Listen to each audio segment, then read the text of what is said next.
ये बच्ची वही है जिसको अपने धर्म की शिक्षा नहीं मिली, ना अपने माँ बाप से ना स्कूल से। इसलिए मैं इस बच्ची की गलती नहीं बताता सर।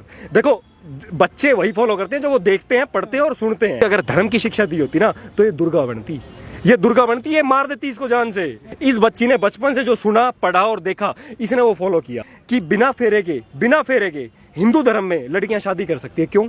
तेरे बाप का धर्म है। जो मेरा बाप है वो होटल चला रहा है क्या घर पे कि 25 साल तक वो मेरी सारी जरूरतें पूरी कर रहा है और उसके बाद जब शादी का निर्णय आएगा तो जज देगा या सरकार देगी? क्यों भाई? कि मेरी बहन के साथ अगर कल को कोई गलत हो रहा है ना तो तुमसे बचाई जा रही मेरी बहन, ना तुमसे मेरी बेटी बचाई जा रही, तो मुझे मारने नहीं दे रहे। श्री कृष्ण ने हर उस आदमी को मारा था, हर उस आदमी को मृत्यु दंड दिया था जिसने द्रौपदी के वस्त्र हरण में जो मात्र नुमाइंदा बना था, जिनने वस्त्र हरण करते हुए देखने तो चुपचाप बैठा हुआ था। इस देश का हर नागरिक मरेगा जो इस बेटी के बारे में नहीं बोल रहा। मैं लिख के दे सकता हूँ कागज पे, भाई तुम आज मत बोलो इसके बारे में, कोई बात नहीं, इस बेटी के बारे में मत बोलो, कल तुम्हारी बेटी के साथ भी होगा, आज 5 साल बाद नहीं तो 10 साल बाद होगा। एक मुसलमान की लड़की नहीं पटा सकता कोई। भाई साहब डर है धर्म का, तुम क्यों नहीं बिठाते हो डर? तुम्हें किसका डर लग रहा है? हर्ष भाई, ये बताइएगा कि श्रद्धा जो है या फिर अंकिता हो या फिर निकिता तोमर हो, इस तरीके की तमाम बेटियां जो हैं वो समय के समय बाद केसेस जो सामने आते रहते हैं, क्या आखिर ऐसी वजह है कि ये सीख नहीं लेते हैं और बार बार इस तरीके के केस आते हैं? सर देखो, रूट कॉज तो इसमें लिव इन रिलेशन है। देखो, लिव इन रिलेशन भारत की सभ्यता नहीं है। अगर आप भारत की संस्कृति पे फोकस करो, हम श्री राम का देश है, श्री राम के आदर्श को फॉलो करता है, और अगर आप श्री राम को पूजा कर रहे हो ना तो पूजा करने का मतलब ये है कि आप उन्हें अपने अंदर कीर्तिमान करो। पहले जब तक उनके जैसा आचरण नहीं है, जब तक श्री राम की पूजा करने का कोई फायदा नहीं। पहले तो live in relation supreme court कैसे मान्यता दे सकता है राम के देश में? वही गलत है। सबसे पहले जुडिशियरी को कई चीजें बदलने की जरूरत है, क्योंकि ये देश राम के दिशा निर्देश पे चलेगा, आपके दिशा निर्देश पे नहीं। क्यों? क्योंकि राम का जो आदर्श है ना वो बहुत वैज्ञानिक है। लेकिन Bharat live in relationship modern होने से रोक रहे हो आप देश। अब ये आज के रावण है, ये जितने भी जिहादी है ना जिनने इनको मारा है, ये सारे रावण हैं। और ये सारी बच्चियां वो हैं जिन्हें संस्कार नहीं दिए गए स्कूलों के अंदर। देखो, कॉन्वेंट जो एजुकेशन है ना वो क्रिश्चियनिटी की एजुकेशन है सर। हमारी education Gurukul system of education है, जहां लड़के अलग पढ़ते हैं, लड़के अलग पढ़ते हैं। बहुत वैज्ञानिक है, क्योंकि जब आप पढ़ाई कर रहे होते हो ना तो आप लड़का लड़की प्यार, देखो अपोजिट सेक्स है ना, अपोजिट जेंडर है तो अट्रैक्शन तो होगा, नेचर का रूल है। तो ये हमारे पूर्वजों ने गुरुकुल की स्थापना करी ताकि दोनों अलग पढ़े, ताकि वो अट्रैक्शन ना हो और पढ़ाई पे ध्यान लगे। लेकिन क्या करा, कॉन्वेंट एजुकेशन सिस्टम ला के रख दिया और उसके अंदर कोई भी धर्म की किताब नहीं पढ़ाई। ये बच्ची वही है जिसको अपने धर्म की शिक्षा नहीं मिली, ना अपने माँ बाप से ना स्कूल से। इसलिए मैं इस बच्ची की गलती नहीं बताता सर। देखो, बच्चे वही फॉलो करते हैं जो वो देखते हैं, पढ़ते हैं और सुनते हैं। इस बच्ची ने बचपन से जो सुना, पढ़ा और देखा, इसने वो फॉलो किया। ये नाटक देखती है एक अनुपमा, वो अनुपमा नाटक में उसके बच्चे क्या दिखा रहे हैं अपनी मम्मी को? वो कह रहे हैं कि बच्चे अपनी माँ को कह रहे हैं कि हम बहुत लकी हैं जो अपनी माँ की शादी होते हुए देखेंगे। सर, एक बच्चे के अंदर वो देख के क्या जाएगा कि माँ की भी दोबारा शादी करवा दो, कोई दिक्कत नहीं है ना। एक फ्रांस का एग्जांपल देता हूँ। विदेशों में क्या होता है, फैमिली का कंसेप्ट नहीं है, भारत में फैमिली का कंसेप्ट है। यहाँ पति एक ही शादी कर सकता है, पत्नी के लिए वो पति परमेश्वर होता है, वो धर्म पत्नी होती है। उसका कारण ही यही है कि वो एक ही शादी है, क्योंकि यहाँ फैमिली का कंसेप्ट है। बाहर फैमिली का कंसेप्ट नहीं है। इन्होंने वो फैमिली का कंसेप्ट नहीं है ना, वो यहाँ डंप करके रख दिया। और उनको संरक्षण कौन दे रहा है? हमारे नेता और हमारी जुडिशियरी। 2014 के अंदर कानून बना था, बता देता हूँ, जनता को बताने की बात है। 2014 के अंदर एक कानून बना, जो कानून ये कहता है कि बिना फेरे के हिंदू धर्म में लड़कियां शादी कर सकती है। क्यों? तेरे बाप का धर्म है, तेरे बाप का धर्म है, कैसे शादी कर सकती है? आप यूँ बताओ, अगर आपको ये मान्यता लगानी है तो सारे धर्मों पे लगाओ, सिर्फ हिंदू धर्म पे क्यों? वो तो मुस्लिम पर्सनल लॉ बोर्ड है ना। नहीं, हिंदू धर्म का जो घर है, जो मेरा बाप है, वो होटल चला रहा है क्या घर पे कि 25 साल तक वो मेरी सारी जरूरतें पूरी कर रहा है और उसके बाद जब शादी का निर्णय आएगा तो जज देगा या सरकार देगी? क्यों भाई? मैं 25 साल से तुमने ये ना पूछी मेरे से आगे कि मेरा बच्चा रोटी खा रहा है या नहीं खा रहा, उसको सारी जरूरत पूरी हो रही है नहीं हो रही, उसकी एजुकेशन हो रही है नहीं हो रही, तो शादी के टाइम पे आते ही आके बाप बन के खड़े हो जाते हो। भाई क्यों? यो चेंज करने की जरूरत है। 1860 का कानून है। 1860 में सोसाइटी रजिस्ट्रेशन एक्ट हुआ था। सोसाइटी रजिस्ट्रेशन एक्ट में क्या हुआ था, हमारे गुरुकुल जितने भी थे वो ट्रस्ट बना दिए गए थे अंग्रेजों की सरकार के द्वारा, ताकि हम गुरुकुल के अंदर शिक्षा ना दे सके अपने धर्म की। क्योंकि अगर धर्म की शिक्षा दी होती ना तो ये दुर्गा बनती, ये मार देती इसको जान से। क्योंकि बचपन से लेके आपको कोई फिजिकल ट्रेनिंग नहीं दी जाती भारत में। कोई भी कॉन्वेंट स्कूल फिजिकल ट्रेनिंग क्यों नहीं दे जा रहा? कंफर्ट जोन में क्यों रखते हो तुम? इजराइल इजराइल अपनी बच्चियों को 5 साल फौज की ट्रेनिंग देता है, 5 साल। तो भारत में क्यों नहीं बना? क्यों नहीं बना? क्यों नहीं बना भाई? मेरे सैलरी की, मेरे टैक्स के पैसों पे तुम पल रहे हो। हमारी बेटियों का बलात्कार होने लग रहा है, हमारी बेटियों का बलात्कार होने लग रहा है। तुम टीवी पे आके चार किताबें पढ़ के तुम टीवी पे आके बाप बन के खड़े हो जाते हो। भाई इन्हें दुर्गति कर रखी है देश की। भाई मैं यूं कहना चाहता हूं, देख मैं ये कहना चाहता हूं देश के लोगों से, भाई कोई भी संविधान, देखो कोई भी संस्था, संवैधानिक संस्था, कोई भी संवैधानिक संस्था ना जनता से ऊपर नहीं होती।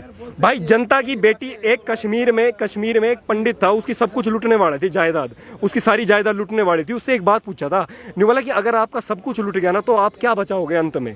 आपके पास आप किस चीज़ की रक्षा करोगे? तो पता उसने क्या बोला था भाई? बोला मैं अपनी बेटी की इज्जत बचाऊंगा। भाई एक बात बता, मैं सुबह से लेकर शाम तक मेहनत कर रहा हूँ, मेरे टैक्स का पैसा जिनके पास जा रहा है यार, वो मेरी बेटी को बचाने, वो मेरी बच्चों को प्रोटेक्शन नहीं दे पा रहे यार। ये भी नहीं कर सकते कि मेरी बहन के साथ अगर कल को कोई गलत हो रहा है ना तो तुमसे बचाई जा रही मेरी बहन, ना तुमसे मेरी बेटी बचाई जा रही, तुम मुझे मारने नहीं दे रहे। मैं शेर का बच्चा हूँ भाई, मैं नहीं डरता किसी से। मैं भाई ना मेरे तो इंडिया गेट पर फांसी लगा दो भाई, मैं मरण से नहीं डरता भाई। हिंदू धर्म का अध्ययन करता हूँ। शरीर उपयोगी नहीं है, आत्मा अजर अमर है, दोबारा जन्म होगा, दोबारा इस मातृभूमि के लिए लड़ेंगे। हम तो इस मिट्टी के पुत्र हैं भाई। श्री कृष्ण योगेश्वर, जो योगेश्वर का देश है, श्री कृष्ण के टाइम से एक कानून है भाई साहब। श्री कृष्ण ने सिर्फ हर उस आदमी को मारा था, हर उस आदमी को मृत्यु दंड दिया था जिसने द्रौपदी के वस्त्र हरण में जो मात्र नुमाइंदा बना था, जिनने वस्त्र हरण करते हुए देखने तो और चुपचाप बैठा हुआ था। इस देश का हर नागरिक मरेगा जो इस बेटी के बारे में नहीं बोल रहा। मैं लिख के दे सकता हूँ कागज पे, भाई तुम आज मत बोलो इसके बारे में, कोई बात नहीं, इस बेटी के बारे में मत बोलो। तुम कल तुम्हारी बेटी के साथ भी होगा, आज 5 साल बाद नहीं तो 10 साल बाद होगा, क्यों नहीं होगा भाई? एक बात, कृष्ण सबको दंड देते हैं भाई। जो कृष्ण कर्मयोगी थे, जो नपुंसक है ना, जो नहीं बोलना जानता, वो हर आदमी गुलाम है कृष्ण की नजर में, और वो हर आदमी मरेगा भाई, हर आदमी। मैं ये बोल रहा हूँ कि इस लड़की के बारे में जो नहीं बोल रहा ना, वो सब मूक दर्शक बने हुए हैं ना, जो भी मोमबत्ती लेके निकल रहे हैं, या जितने भी नेता है या जितने भी धर्मगुरु आचार्य बने हुए हैं। और भाई एक बात और बोलना चाहता हूँ इन भाइयों के लिए, देख भाई मैं बहुत कम आ पाता हूँ यहाँ पे, ये भाई एक बार कैमरा दिखा देना भाई। ये भाई ना 4-4 घंटे 5-5 घंटे आते हैं भाई। ये भाई पवन केसर नाम है भाई इनका भाई, और बाकी भाई थे, विजय भाई भी थे, और ये रमेश्वर भाई हैं भाई मेरे मायने में मेरे आदर्श ये भाई है, और ये भाई है भाई पवन भाई, और ये जितने भी खड़े हैं भाई, ये रोज 5 घंटे आते हैं। ये धर्मगुरु असली भाई, ये कैमरा घुमाओ, ये 5 धर्मगुरु है भाई, ये 5 साल से यहाँ आ रहे हैं, रोज 5 घंटे दे रहे हैं, पैसा एक नहीं कमा रहे। ये है भाई, क्योंकि धर्म का व्यापार नहीं होता भाई, धर्म धंधा थोड़ी है। गीता उठा के तो पढ़ लो, कवि की कल्पना मात्र है, जिसकी कल्पना में कृष्ण आए और उन्होंने पता क्या पूछा कृष्ण से, वो कवि लिखता है उसके अंदर, कहता है कि मैंने कृष्ण से ये पूछा कि हजारों द्रौपदियों का वस्त्र हरण हो रहा है, हजारों द्रौपदियों की आबरू लूटी जा रही है भारत में, आप क्यों नहीं आते? आपने तो वचन दिया था कि मैं आऊंगा। बोला मैं इस धरती पे इसलिए नहीं आता क्योंकि मुझे यहाँ कोई अर्जुन दिखाई नहीं देता। भाई इस देश में अर्जुन की कमी है, या अर्जुन कम पड़ रहे हैं, इसलिए इनके साथ ये हो रहा है। यहाँ अर्जुन चाहिए भाई। जब श्री कृष्ण आएंगे, नहीं बोला तुम मुझे आचरण में धारण करो, तुम मुझे आचरण में धारण करो। हर रथ पे सारथी श्री कृष्ण के तौर पे तुम मुझे ना पाओ तो बता देना। हर रथ पे एक मुसलमान की लड़की नहीं पटा सकता कोई। भाई साहब डर है धर्म का, तुम क्यों नहीं बिठाते हो डर? तुम्हें किसका डर लग रहा है? अपनी जान प्यारी है ना, ये कहो अपनी जान प्यारी है। अखलाक वाले में सब गए थे ना भाई, वो उनको अपने धर्म से प्यार है। धर्म पढ़ाया ही नहीं जा रहा भाई। 1860 से बंद है, बता तो रहा हूं मैं, सोसाइटी रजिस्ट्रेशन एक्ट सारी मैसेज उन फैमिलीज के लिए जो आपकी वीडियो लगातार लाखों लोग देख रहे हैं, लाखों परिवार, हिंदू परिवार, इनके जो पिता थे, श्रद्धा के जो पिता है, वो ये कह रहे हैं कि जब मैंने अपनी बेटी को रोकने की कोशिश की, बहुत रोकने की कोशिश की, तो उसने कहा कि मैं 26 साल की हूँ और आप मुझे नहीं रोक सकते, कोर्ट मुझे इजाज़त देता है तो मैं जाऊँगी। तो अपनी पिता की बात ना मानने की जो सज़ा आज जो है मिली है, तमाम जो हिंदू परिवार आपको देख रहे हैं उनको कुछ कहिए। भाई मूवी से इन्फ्लुएंस है ना, बॉलीवुड की मूवी से इन्फ्लुएंस है। क्यों नहीं पाबंदी लगाई 75 साल से जो सरकारें थी?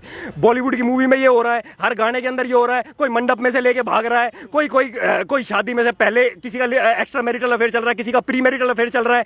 भारत के देश में प्री मैरिटल अफेयर को जायज कहां से हो गया? या उसको मान्यता मिल रही है, एक्स्ट्रा मैरिटल अफेयर को मान्यता मिल रही है, प्रोस्टिट्यूशन को मान्यता मिल रही है, लिव इन रिलेशन को मान्यता मिल रही है। पागल बना रहे हो यार जनता का। यार जनता के पैसों का कहां से सेफ रहेगी यार वो लड़की? तुम क्यों पढ़ा रहे हो ऐसी पढ़ाई जो सिर्फ नौकर बनाती है? आप पढ़ाई पढ़ाओ ना इनकी तरह, ये सारे व्यापारी हैं। आप यूँ तो इस्लाम में मुसलमान 90% व्यापार करता है, 90% मुसलमान जो है ना वो एंटरप्रेन्योर है। तुम क्यों नहीं बना रहे अपने बच्चों को एंटरप्रेन्योर? तुम क्यों नौकरी करवा रहे हो यार? 4-4 5-5 बच्चे होते थे हिंदू धर्म में, आज एक बच्चा पैदा हो रहा है भाई। क्यों पैदा हो रहा है? क्योंकि कॉन्वेंट ने फीस इतनी बढ़ा रखी है। एक बच्चे की फीस 10,000 रुपए है यार महीने की, कमाई 15,000 है, कहां से दे देगा फीस वो? तो यही तो कहानी है। आप एंटरप्रेन्योर बनाओ ना अपने बच्चों को। बचपन से लेके मेरा बाप या आपका बाप बचपन से लेके 30 साल तक 1 करोड़ रुपए खर्च करता है आपकी एजुकेशन के ऊपर, करता है नहीं करता? इस लड़की के बाप ने भी करे होंगे। ये लड़की वही 1 करोड़ रुपए अगले 30 साल में कमाएगी। अरे तो कमाया क्या भाई? कमाया गया। मुसलमान बहुत समझदार है, वो एंटरप्रेन्योर बनाता है अपने बच्चों को, तुम भी बना लो, क्या दिक्कत है? कोई काम छोटा है क्या? जो आदमी दिन के 10,000 रुपए कमा रहा है और जो आदमी कॉल सेंटर में 15,000 रुपए कमा रहा है महीने के, फर्क नहीं है? फिर यार 3 लाख रुपए कमा रहा है महीने के, तुम पहने व्हाइट शर्ट व्हाइट पैंट पहन के गाड़ी में बैठ, क्या मिल रहा है उससे? ये मिल रहा है उससे यार, दूसरे शहरों में भेजना पड़ रहा है। भाई मैं यूं कहना चाहता हूँ, सरकार पे दबाव बनाओ, सरकार तुम्हारी है प्रेजेंट डे में, अगर इस सरकार में भी नहीं बना ना तो आगे कल्पना मत करना भाई। लिव इन रिलेशन पे पाबंदी लगाओ भाई। प्रोस्टिट्यूशन क्यों करना पड़ रहा है, इसका सवाल का जवाब पूछो कि हमारी बहन बेटी क्यों, उन्हें अपने बच्चे पालने के लिए क्यों वैश्यवृत्ति करनी पड़ रही है? 2014 का कानून बंद करवाओ, 1860 का कानून और आर्टिकल 30 में संशोधन करवाओ, जब जाके ये चीज चेंज होगी। नहीं तो ऐसे रावण एक नहीं, ऐसे 1 लाख हैं जो आपकी बेटियों पर नजर गड़ाए बैठे। सर देखो आज की डेट में अंबानी है ना, अंबानी सर, उसका भी पेट नहीं भर रहा पैसे कमाने से।